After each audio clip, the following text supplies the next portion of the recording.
Caleb Wallace, qui était un leader du mouvement anti-masque dans le centre du Texas, avait été infecté par le Covid et il était dans une unité de soins intensifs depuis 3 semaines. Et il s'accrochait à la vie, mais Madame Wallace a déclaré que l'état de son mari déclinait, les médecins n'avaient plus d'options de traitement.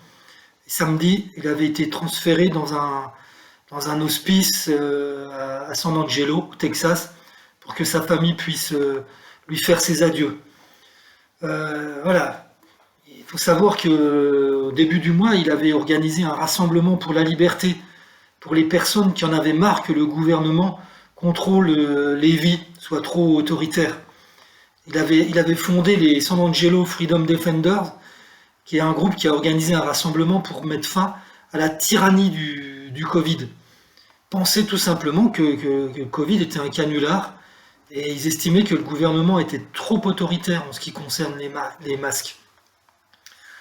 Son père, Russell Wallace, a déclaré que son fils croyait fermement que des exigences en matière de vaccination constituaient une violation des libertés individuelles. Il pensait que le gouvernement allait beaucoup trop loin. Et sa femme, Madame Wallace, qui est enceinte du quatrième enfant du couple, a déclaré que lorsque son mari s'était senti malade pour la première fois, il avait pris un mélange de vitamine C, d'aspirine, d'ivermectine. L'ivermectine, c'est un médicament qui est généralement utilisé pour traiter les vers parasites chez les humains et chez les animaux également, et qui avait été présenté comme un traitement efficace contre le Covid, mais en fait qui s'est avéré complètement inefficace.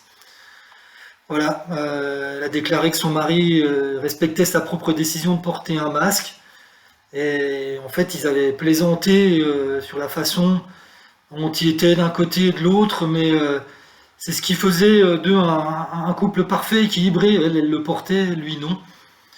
Voilà, et les enfants, en fait, ils étaient à jour de leur vaccin, et elle prévoyait elle-même de se faire vacciner contre le Covid après la naissance du bébé en septembre. Ils n'étaient pas anti-vaccin, en fait, elle a déclaré.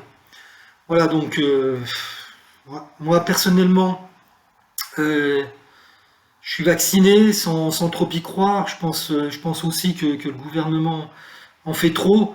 Mais c'est vrai que quand je vois des choses comme ça, un gars de 30 ans en bonne santé, qui laisse derrière lui une femme enceinte et 3 enfants, bah, voilà, moi ça me fait réfléchir, hein, et je me dis qu'on n'en a pas fini avec le Covid et qu'il faut continuer vraiment à faire attention et pas se sentir protégé ou en dehors de tout ça.